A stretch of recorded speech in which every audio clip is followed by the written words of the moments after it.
మనిద్దరి మధ్యలో ఏ జన్మలో ఏ తీరని రుణం ఉందో, మరెందుకు ఇంతలో ఈ బంధనం ఇన్నింతలు పెరిగిందో.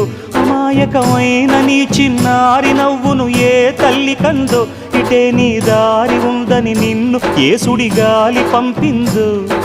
పాపం పుణ్యం దేవుడికెరుక, పేదకు దొరికిన బంగారు కణిక, పాలు వెన్నా లేవని అనక ప్రేమను తాగి పెరగవెసిలక. వలేసే పాడు లోకం కంటపడక ఉండునాయనక, ఇలా నా గుండెలోనే గువ్వల కొలు ఉండిపోయింక. ఇటే పోస్తే ఎమున్నైనా నిలేస్తానే, మరింక ఏ కీడు నీ వంక రాలేదు.